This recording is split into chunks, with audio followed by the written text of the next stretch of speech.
Hello, 916th Air Refueling personnel. I am Senior Master Sergeant Benjamin Smith. I am the Section Chief for the Sheet Metal Shop at the 916th Maintenance Squadron. I'm also a Master Resilience Trainer for the 4th Fighter Wing, and hopefully soon for the 916th Air Refueling Wing. Before I begin to explain what this Resilience Initiative is about, I want to give a background of my Resilience training experience. I became a Resilience Training Assistant, RTA, in February 2014. Just like most of you, I had a stigma of this whole resilience thing until I had taken part in a comprehensive Airman Fitness CAF day. The way the brief and the information were being presented impressed me so much that I wanted to seek out more on what this initiative was truly about. After I became an RTA, the opportunity was offered to me to become a Master Resilience Trainer, MRT. I took it and attended the Master Resilience Training Instructor course in July of 2014.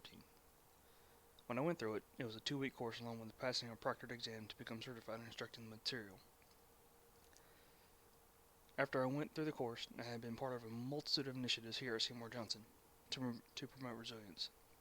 I have taught numerous first-term Airman Center FTAC courses, Airman Leadership School courses, CAF days, Wingman days, as well as been part of many firsts such as Make It Better for Teens, MIB4T, a resiliency-centered week-long summer camp that we established back in 2015. I've also mentored the 4th Fighter Wing Commander's son, Nicholas Yates, in establishing a monthly program called Teen to Teen, or T3. It's an initiative to reach out to the youth of the base community. I say all this to explain that this resilience initiative has been a cultural shift for the Air Force. I would say a much needed shift due to how positive people are responding to the skill sets we teach in this curriculum. So with that being said, let's dive in and see what this initiative is all about. Disclaimer here. When we teach this course, we are usually in a classroom setting with 20 to 25 people and have them follow along with a workbook. Given the circumstances situation, we're also utilizing resilience with this. We must adapt and overcome in every situation, so if you don't have the handbook, that's okay. You can write down on notebook paper, or if you have a notebook, you can use that too. So, with the question on the slide, think to yourself what resilience means to you. If you have paper, you can write this down for future reference, or just keep it to yourself.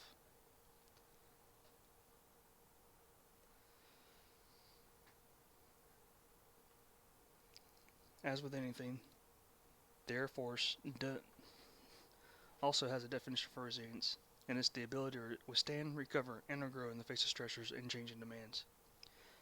Resilience enables an individual to overcome daily hassles and major obstacles. It allows us to cope and adapt to adversity or stress to be successful when we are under significant stress. Resilient people can also have unresilient moments. Let me break the stigma of what you think resilience is. It is not gathering in a circle and saying kumbaya. It's not telling me how you feel or what you're feeling in this moment. It's not about suicide prevention or sexual assault prevention. We have a program in place for that, and that is SAPR. It does a really good job of relaying information about its program. No. This program is about helping you perform better, and how you can self-identify and mitigate traits that you do not want to display as an individual. Resilience helps us live out our values, and will strengthen our relationships both personally and professionally. The more resilient you are, the better you will perform.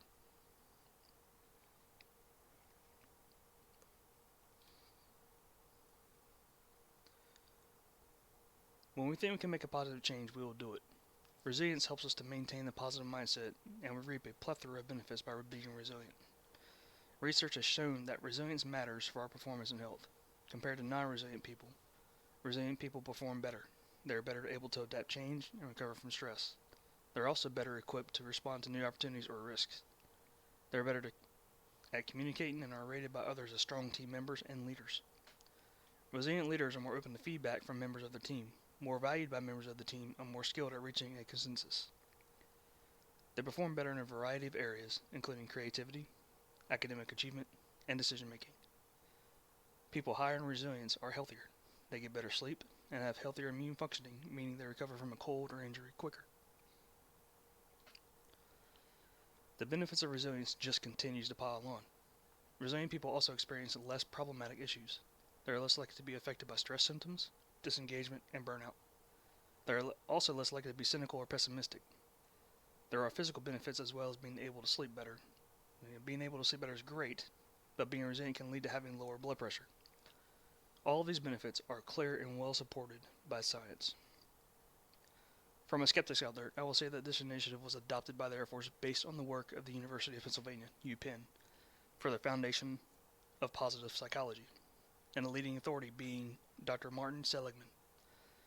This began in 2008 with the Army, looking for assistance with a program to promote and enhance soldiers' ability to handle adversity and enhance their overall well-being. Then in 2009, the Army collaborated with UPenn to develop a train-the-trainer course for resilience. The Air Force caught wind of this development and started incorporating some of their high-ops personnel to attend this course in 2009.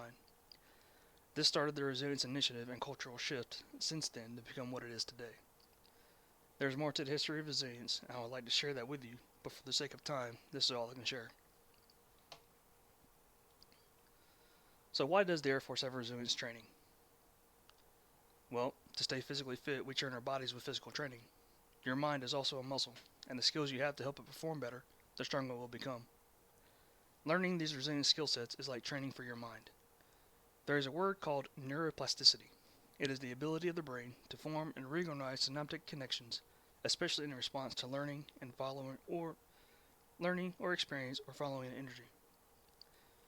Have you ever heard of the London cab driver study? Look at this. Manhattan's midtown streets are arranged in a user-friendly grid. In Paris, 20 administrative districts, or arrondissements, form a clockwise spiral around the Seine. But London, a map of the streets look more like a tangle of yarn that a preschooler glued to construction paper than a metropolis designed with architectural foresight. Yet London's taxi drivers navigate the smoggy snarl with ease, instantaneously calculating the swiftest route between any 2 points. The London cab driver study found that the part of their brain, the hippocampus, which is responsible for spatial navigation and memory, was bigger compared to non-taxi drivers. If we utilize these resilient skill sets, we have a stronger mindset when it comes to facing stress or adversity. Just as in how we train our bodies for the same type of stress, our minds can also benefit from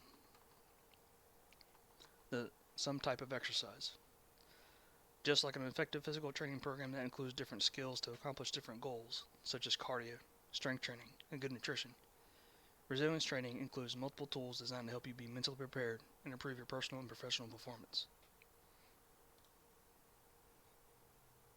The good news is, we can learn to be resilient just as we can learn to be physically fit.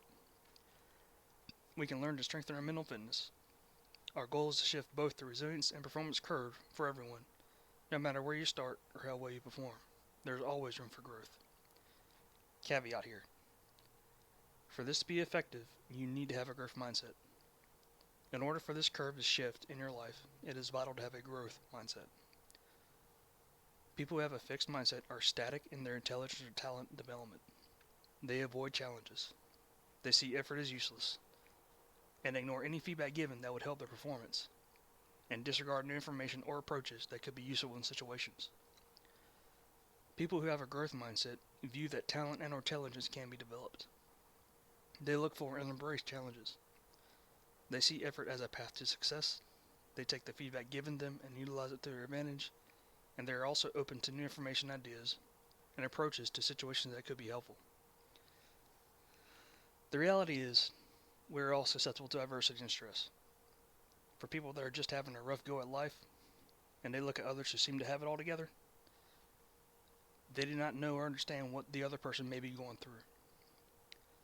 That person who seems to have it all together is just dealing with the same stress differently. Resilience is key in how we view and approach stress and conflict in our life.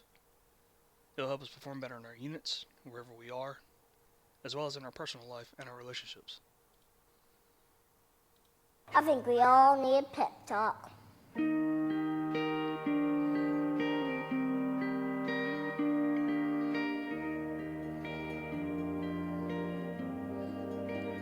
The world needs you to stop being boring. Yeah, you. Boring is easy. Everybody can be boring, but you're gooder than that. Life is not a game, people. Life isn't a cereal either. Well, it is a cereal. And if life is a game, aren't we all on the same team? I mean, really, right? I'm on your team, be on my team. This is life, people. You got air coming through your nose. You got heartbeat. That means it's time to do something. A poem. Two roads diverged in the woods, and I took the road less traveled. It hurt, man! Really bad. Rocks, thorns, and glass. My plants broke. Wah! Not cool, Robert Frost.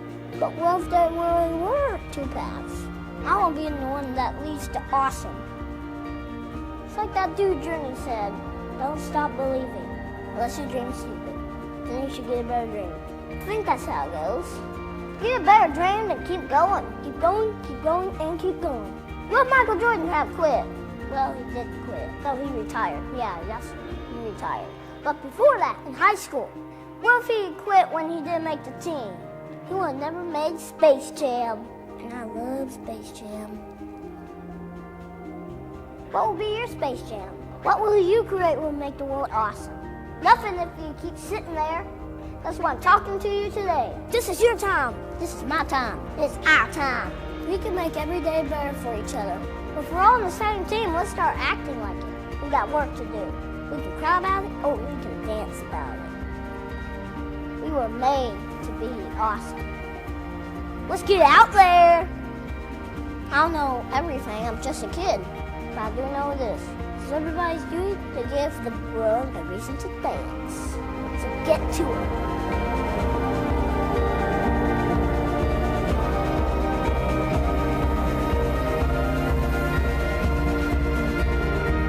You've just been pep talked. Create something that will make the world awesome. Play ball.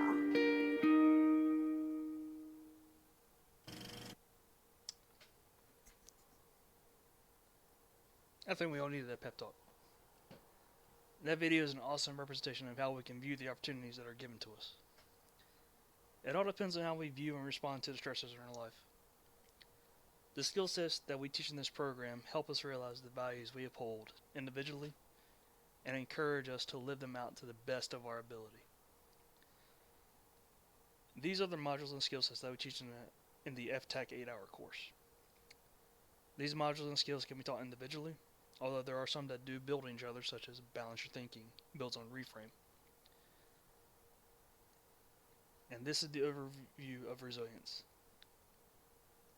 These are the skill sets that we teach to help you understand and self-identify what you really value and what's important to you.